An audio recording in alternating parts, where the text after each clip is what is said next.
எம்மையும் உம்மை போல் மாற்றிடவே ஜீவன் தந்தீரன்றோ. எம்மையும் உம்மை போல் மாற்றிடவே ஜீவன் தந்தீரன்றோ. எங்களை தரை மட்டும் தாழ்த்துகிறோம், தந்து விட்டோம் அன்பின் கரங்களிலே. ஏற்று என்றும் நடத்தும்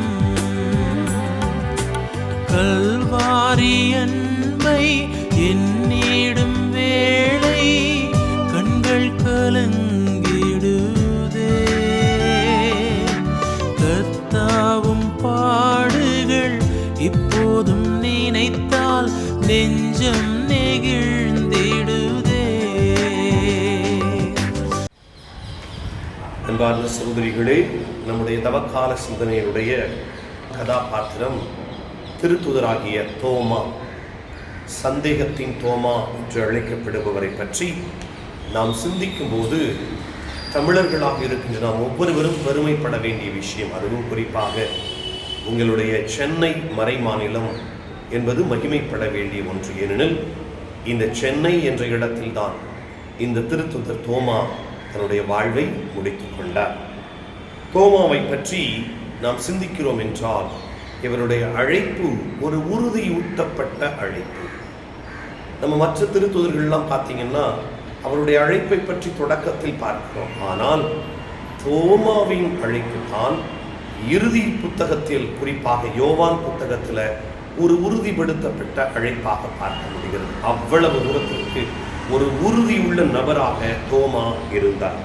அன்பார்ந்தவர்களே, இந்த தோமாவை பற்றி நாம் பார்க்கிறோம் என்றால் இந்த தோமா மிக அதிகமாக தைரியம் கொண்டவர் என்று சொல்லப்படுகிறது. எப்படின்னா பார்த்தீங்கன்னா, நம்ம திருத்துதர் பணிகளில் பார்க்குறோம், திருத்துதர்கள் எல்லாரும் யூதர்களுக்கு பயந்து ஒரு அறையில் இருப்பாங்க. இப்போ அவங்க அறைக்குள்ளே இருக்கும் பொழுது உள்ளே எல்லாரும் கூட்டிட்டு உட்கார்ந்தா நிச்சயமாக தேடி வந்த யூதர்கள் அவர்களை கதவை உடைத்து கொண்டிருப்பார்கள். ஆனால் ஒரு பாரம்பரியம் சொல்லுகிறது, இவர்கள் எல்லோருக்கும் தைரியம் ஊட்டி கதவை வெளியில் அடைத்து உள்ளே யாரும் இல்லாதது போல அடைக்கப்பட்ட கதவாக காட்டி எல்லா திருத்துதர்களையும் காப்பாற்றியவர் தோமா என்று சொல்லுகிறார்கள். அவ்வளவு தூரத்திற்கு தைரியசாலி இந்த தோமா. அன்பார்ந்தவர்களே, இந்த தோமாவை பற்றி சொல்ல வேண்டும் என்றால் ஒரே வார்த்தை, இவருக்கு கிடைத்த மிகப்பெரிய கொடை இயேசுவின் காயங்களில் தன் கைகளை வைத்தவர். எவ்வளவு பெரிய ஆசீர்வாதத்தை பெற்றிருக்கிறார் பாருங்கள். இயேசுவின் கைகளில், கரங்களில், காயப்பட்ட இடத்துல அவர் தன் கைகளை வைத்து ஜெபித்ததால் எவ்வளவு தூரத்திற்கு சென்றாலும் விடாப்பிடியாக இயேசுவின் நற்செய்தியை அறிவித்தவர் தோமா. அறிவிப்பதற்காக அழைக்கப்பட்டிருக்கிற நாம் நம்மை சுற்றி இருப்பவர்களுக்காகவது அறிவிக்க வேண்டும் என்ற செய்தியை தோமா நமக்கு தருகிறார். அறிவிப்போம், இயேசுவை நிச்சயமாக உயர்த்துவோம் என்ற சிந்தனையோடு இந்த நாளை ஒப்புக்கொடுங்கள். Have a nice day. God bless you.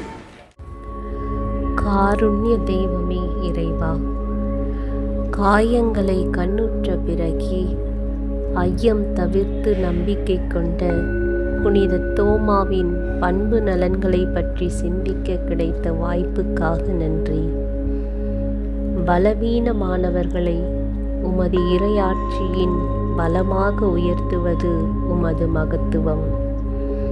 ஏனெனில் இந்தியாவில் கிறிஸ்தவ மறை பரவ இவரை நீர் கோதுமை மணியாக்கினீர்.